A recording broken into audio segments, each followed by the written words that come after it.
So many of you come to this channel for advice on soundproofing, and I also talk about acoustic treatment a lot. But one thing I want to talk about today is lighting, which is something that's super important for your home recording studio, but often gets overlooked. So today I'm going to talk about some of the main design ideas and hacks that I use for home recording studios to create great lighting for both vibe and ambiance, but also just to make sure that we maintain our sound isolation and it works seamlessly in our acoustic treatment as well. So if you're interested in that, stick around. Before we jump in, I do have a free resource for you. This is my free soundproofing workshop.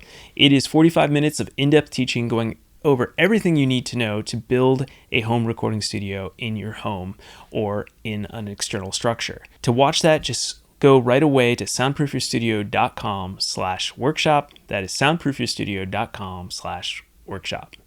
All right, let's jump into this lesson on some pro lighting hacks for your home recording studio. First off, we need to go over a little background theory on lighting design. Now, if you're not used to best lighting practices, this is a great place to start. And honestly, I'm going to vouch for one of my favorite books that goes beyond soundproofing or room acoustics, and this has nothing to do with that, but it does have to do with building in general, and that is Pretty Good House, A Guide to Creating Better Homes. This is a great book. It talks about energy efficiency, it talks about insulation, vapor barriers, best practices for your wall, and window and door designs, all these fun things, and one of those aspects is lighting. So I'm going to actually borrow their 3 rules of what you should use for lighting for a great design. Rule number 1 is light what you want to see. So a lot of times, my studio included, we put these massive downlights in that just light up the whole space, but that doesn't actually give us the aesthetic that we really want. And so rather than just lighting up the whole room and placing downlights every, 6 feet or so, we can use lights that are more directional, and we can light up things like our work desk where we're actually going to be most of the time. We can light up maybe where amps are or where a piano is or a drum set, and we can focus the light in specific areas so that the ambiance is better and the lighting will focus on what we're actually doing in the room rather than just splashing light all over the place. Rule number 2 is to avoid glare. Now, this is one that I still struggle with, but basically the idea is that if you can see the light bulb, you're probably going to have some glare in your eyes. Now, this means that, downlights with a broad focused view, like a high radius amount of light, will probably create more glare than ones with a more narrow focus. So these are the design decisions you can make. Another thing that's great is to use shades, so lamp shades, things like that, to hide the bulb and diffuse the light so you don't get strong glare, and not have lights looking directly at you. So if I'm designing a studio, I would never put a bunch of track lights facing down on the desk in front of me. I would have them coming down behind you so you're not actually getting that glare in your face. Rule number 3 is to make change easier. And what that means is that if you have different sets of lights, like let's say that you have a mood lighting, a work lighting, and then a really bright lighting to just fill up the whole room, you want to make it easy to change the different lights. Now, we don't want to have dimmers in studios, so contrary to our typical home where having dimmers would be a good idea, I actually like to put my dimmers in the bulbs, and I'll talk about that later. But basically the idea is that if you can control the intensity of the light and which lights are on and off and make it easy to do so, you're going to have a much better lighting setup than if you just have a single on-off switch that turns on all the lights at once. Now that we've talked about the theory of lighting, let's jump into which types of lights you should use in your home recording studio. Now this one is easy. You should only use LEDs. LEDs have come a long way. The price has gone down. They're the most energy efficient, and they honestly will help you the most in your home studio with getting different colors and having low interference response versus other bulbs like fluorescent lighting, for example. Mainly LEDs honestly are just going to be the best for the planet, and I am big about that. I just come from that background. I want to do everything I can to make our designs and buildings better for our health and for our world. So sticking with LEDs is definitely going to be something that I would recommend for every home recording studio. Now, beyond LEDs, I'm going to narrow it down even more. I actually really love just using the Philips Hue brand lights. I've gone back and forth with a lot of different lights. I've used cheap knockoff brands that I got off Amazon for like 20 bucks. They flicker and break after a year. I've had to replace them constantly. They don't look great. The lights just randomly change colors. You get what you pay for. I use the cheapest downlights from Home Depot. They look not so great. Honestly, I wouldn't use them again.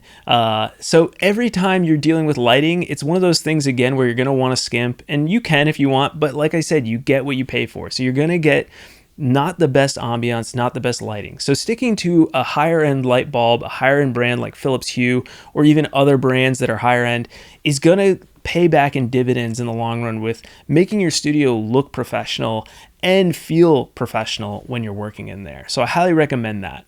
Now let's talk about some basic studio lighting techniques. And this is where you really get into the nitty-gritty of studio design.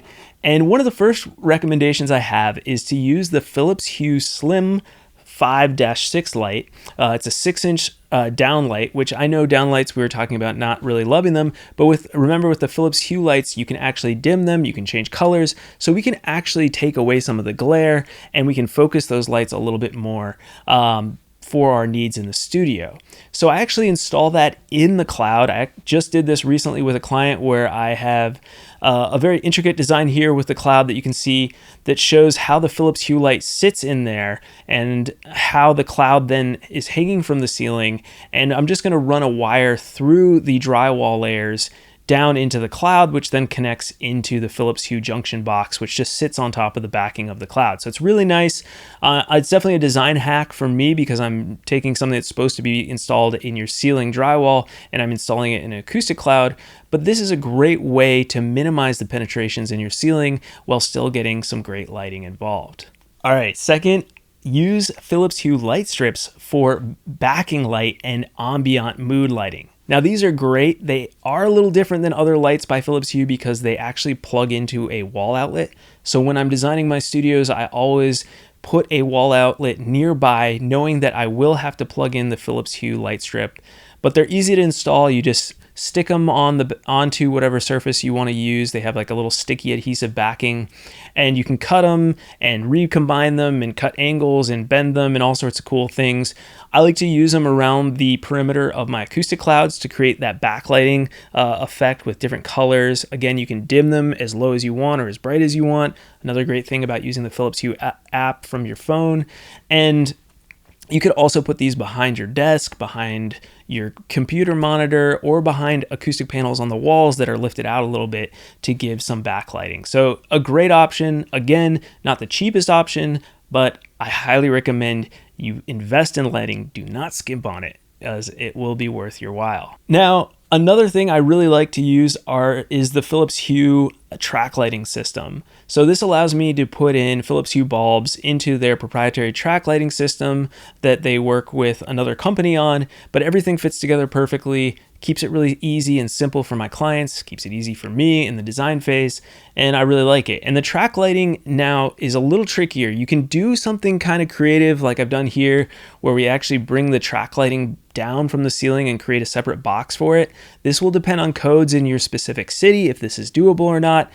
Otherwise, you can actually just mount the track lighting directly to your ceiling, use a junction box, and cover the back of the junction box with putty pads, which will still provide good isolation for your studio.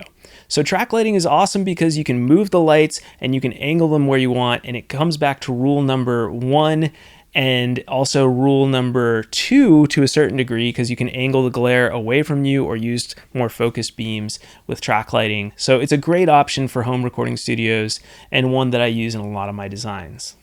Lastly, my last design hack is to keep as many lights as possible on different switches. It's not uncommon for me to design studios where I have 3, maybe 4, even 5 switches at the door when you walk in. Those control different aspects of the room. One could be your ERV, one could be the Philips Hue light strips that's going to give some ambiance there. Another one could be the downlights in your ceiling clouds, and then a third one could be let's say the track lighting as well. So you can flip all those on or off and easily create different moods very quickly.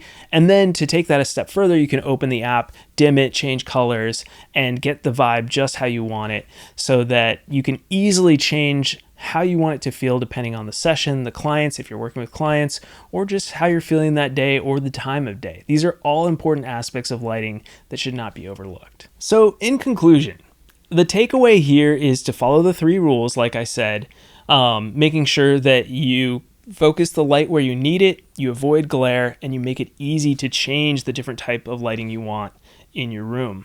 I always recommend LEDs. I'm a big fan of Philips Hue lights, but I'm not endorsed by them or anything. I'm just saying I like them and they've been easy to work with in my designs. And then also just make sure that you invest in the right lighting. Think about it. Don't put it off to the end, or don't just write it off as, oh, I'll go to Home Depot and get a bunch of their cheapest lights. I think that's such like, for lack of a better word, a cop-out on this beautiful studio you've designed, and then you're just going to put like a bunch of trashy lighting in it. So don't do that. I feel like I sort of did that with this studio, but then managed to kind of make it work with like some Christmas fairy light type stuff and a lot of different accent lights. But I did it kind of cheaply, and in the future, and I would never do this for my clients, I always try to give them the top of the line, best approach, what I think is going to give them the best results overall. So that's my advice for you. I hope this video was helpful.